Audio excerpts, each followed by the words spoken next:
News में आपका स्वागत है। आज समय की ताकत आपको लेकर पहुंचा जींद डिस्ट्रिक्ट हल्का नरवाना गांव गुड़थली में, और आज हमारे खास मुलाकात में समाज सेवी बेअंत जी, इनसे हम जानकारी लेंगे कि इनका राजनीति में आने का क्या मेन उद्देश्य है और इनके जो घर में से जो कैंडिडेट है वो कौन है और उनका क्या नाम है और इनसे क्या रिलेशन है। तो आइए सर से मुलाकात करेंगे और जानकारी लेंगे। सर नमस्कार। नमस्कार जी। सबसे पहले तो आज मैं HKT न्यूज़ और हमारे गांव के सभी जनता और सभी मतदाताओं को मैं हाथ जोड़कर नमस्कार और सभी को बधाई हो कि आप इस कार्य को गांव-गांव में जाकर सुचारू रूप से आप कर रहे हैं। धन्यवाद। तो सर आप अपने लोकप्रिय जनता के बीच में क्या नई उम्मीद नई सौगात लेकर आ रहे हैं? जनता के बीच में जी हमारा जैसे सभी को जी एक साथ लेके चलना और कोई भी गांव में निर्णय हो, कोई ग्रांट आए उसको सामूहिक रूप से उसके फैसले करके उसको सही जगह पे लगाना, यही हमारा मुख्य उद्देश्य है। और समाज सेवा पहले भी और आज भी और आगे भी हम इसी तरह जारी रखेंगे। तो सर आपके गांव की कितनी आबादी, कितने वोट और कितने वार्ड हैं? वार्ड जी हमारे 9 हैं और एक जैसे हमारे स्कूल में 3 वार्डों की एक कमरे में गिनती होती है, 3 कमरों में जी 9 वार्डों की गिनती होती है जी। और वोट लगभग जी 1600 प्लस कर गए हैं, 1628 जो अपने 15 जनवरी की लिस्ट आउट हुई जी उसमें 1628 हैं जी अपना सिक्योर जितने हैं वोट, और आबादी जी 3000 के लगभग जी। तो सर जैसे कि हम बात करें बेटी और महिलाओं की, जैसे गवर्नमेंट का भी नारा है कि बेटी बचाओ बेटी पढ़ाओ, तो अब बेटियों की उन्नति के लिए आपके कौन कौन से कदम रहेंगे? बेटियों की उन्नति के लिए हमारा सर्वप्रथम कार्य ये होगा कि हम उनको जितना भी हो सकेगा जी, जितना भी अपना कानून के रूप से जो भी सरकार की जन कल्याणकारी योजनाएं हैं उनको उनका हक दिला पाएँ। लेकिन हम जैसे गांव के लेवल पर तो ऐसी कोई चीज़ नहीं कर सकते कि हम लड़कियों के लिए अलग से कुछ करें, लेकिन जो सरकार की नीतियां हैं उनको उनका हक दिलाने का जरूर कार्य करेंगे। तो सर युवा साथियों के लिए आपके कौन कौन से ऐसे प्रावधान रहेंगे, जैसे कि आज युवा साथी नशे की ओर आकर्षित होते जाए, तो नशे से मुक्ति दिलाने के लिए आपके कौन कौन से प्रावधान रहेंगे?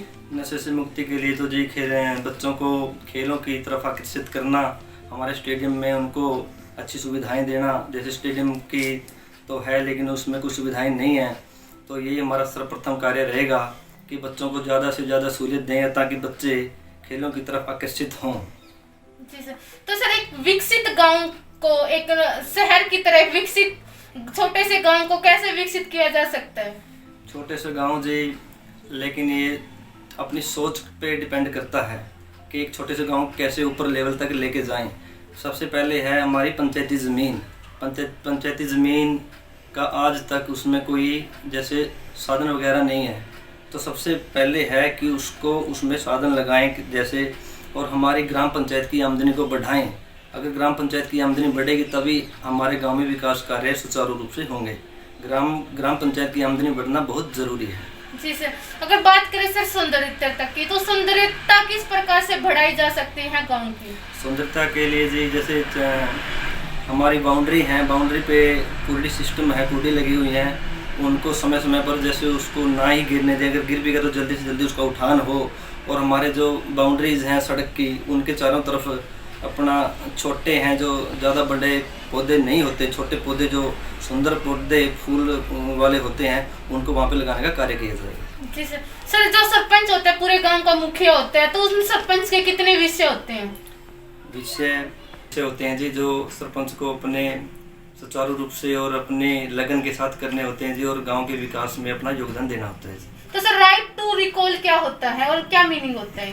राइट टू रिकॉल अभी हाल ही में सरकार द्वारा लाया गया एक बिल है, जिसमें अगर हमारे गांव का मुखिया हमारी पसंद के बाहर है, हमारे लिए अच्छे विकास कार्य नहीं कर रहा है और उसके लिए 30-35% लोग उसके लिए वो प्रस्ताव ला सकते हैं, और जब वोटिंग होगी अगर उस सरपंच के खिलाफ 67% लोग वोटिंग करते हैं तो उसको अपने पद पर रहने का अधिकार नहीं है। मैं इस फैसले का बहुत स्वागत करता हूं। इससे गांव के लिए पारदर्शिता बढ़ेगी और वो सरपंच जो मुखिया बनेगा, जो भी बने, वो गांव के विकास के लिए तत्पर उत्तरदायी होगा। जी सर। तो सर आपके गांव में कितने BPL परिवार हैं और जो मनरेगा है उनकी स्कीम के कार्य कौन कौन से रहेंगे? BPL परिवारों की बात करें तो 2011 की जनगणना के अनुसार 142 परिवार हैं, जिनमें वो कुछ परिवारों के तो PAY के तहत कॉलोनी आ चुकी हैं और बहुत से हैं जिनके अभी तक नहीं आए हैं। अभी भी हाल ही में 14 मकानों के सर्वे हो चुके हैं, उनके PAY के तहत मकान बनने हैं। और जहाँ तक सवाल है मेरे मनरेगा के मजदूरों का, उनके लिए मैं अपने अगर पूरा गाँव एक मत होकर इस पद के लिए मुझे चुनता है तो उनके लिए कसी तासड़ा दंती वगैरह की व्यवस्था हम पंचायत फंड से देने का कार्य करेंगे। सर जैसे कि चुनावी यात्रा होती है तो बड़े बड़े नेता आकर जो आम जनता में बीच में आते हैं और बड़े बड़े वायदे करते हैं, जैसे वो सत्ता में आ जाते तो क्यों नहीं उनकी समस्या सुनते और ऐसा क्यों है? आपकी क्या राय है?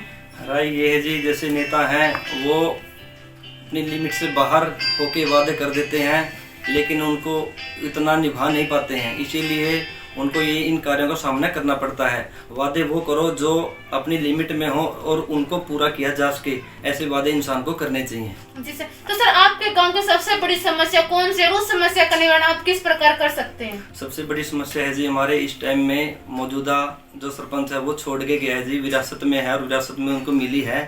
वो समस्या है जी गंदे पानी की निकासी की। जो गाँव का गंदा पानी है वो पशुओं के पीने के पानी जो जोड़ है उसमें जाके मिल जाता है और उसके लिए पाइपलाइन का प्रबंध किया जाएगा और ये तो लिखित में है। सबसे पहला कार्य यही होगा। और पाइपलाइन के अलावा उसको पाइपलाइन में साफ पानी डालें, उसके लिए 2 पॉन्ड सिस्टम बनाए जाएंगे कि पानी पहले पॉन्ड में जाए, उसकी जो मिट्टी है वहाँ पे रुक जाए, दूसरे पॉन्ड में पानी जाए, उसकी कुछ मिट्टी वहाँ पे रुक जाए, उसके बाद साफ पानी हमारे ड्रेन है सिरसा ब्रांच के साथ लगती उस ड्रेन में उस पानी की निकासी की जाए। जी सर। तो सर वोट देने का अधिकार कौन से महापुरुष ने दिया था? वोट देने का अधिकार हमारे संविधान निर्माता डॉक्टर भीमराव अंबेडकर जी ने दिया था, जिन्होंने संविधान की रचना की थी और पूरे देश के लिए एक समान कानून बनाने का काम किया था। जी सर। तो सर आप अपने हमारे चैनल के माध्यम से अपने ग्राम वासियों को, हल्का वासियों को किस प्रकार की अपील करना चाहते हो, किस प्रकार की शुभकामनाएं देना चाहते हैं? मैं मेरे गांव गुरथली के सभी नौजवान साथी, बड़े बुजुर्ग, माता बहनें, छोटे प्यारे बच्चों के से हाथ जोड़ के अपील करता हूं कि आप मुझे इस पद के लायक अगर समझते हैं तो मैं आपके जो जज्बात हैं, आपकी इच्छाएं, उनके अनुरूप कार्य करने का प्रयास करूंगा और जो फैसले होंगे सामूहिक होंगे।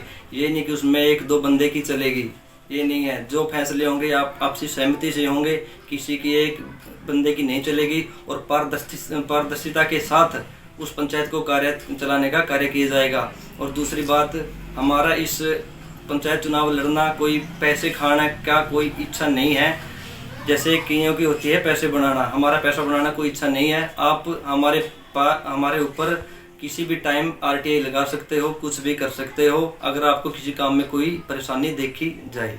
जी सर, बहुत अच्छी सोच है। देखिए आज समय की ताकत न्यूज आपको लेकर पहुंचा था जींद डिस्ट्रिक्ट हल्का नरवाना गांव गुरथली में, और आज हमारे भावी समाज सेवी है जो बेअंत जी सर का कहना है, एक बार मुझे सत्ता में आने का मौका दे तो निस्वार्थ होकर मैं मेरे गांव के कार्य है और जो अधूरे कार्य उनको पूरा करूंगा। तो हमारी भी आशा रहेगी सर का संदेश जन जन तक पहुंचाए। तो बने रहे समय की ताकत न्यूज में, फिर मुलाकात होगी एक नई चैनल के साथ। सर धन्यवाद। आप अपने चुनावी दौर के अंदर कौन कौन से ऐसे कार्य करवा रहे हैं और कौन कौन से आगे आपने सोच बनाई हुई है? मैं सबसे पहले ये बताना चाहूँगा कि जैसे किसी मकान को बनाते थे उसमें नींव मजबूत रखनी जरूरी है, और पंचायत इलेक्शन में नींव हमने ऐसे रखी है कि जो हमारे 135 के करीब नए मतदाता थे जो मतदान डालने से वंचित थे, उनकी घर घर जाकर उनको प्रेरित कर कर उनके नए वोट बनवाने का कार्य किया है।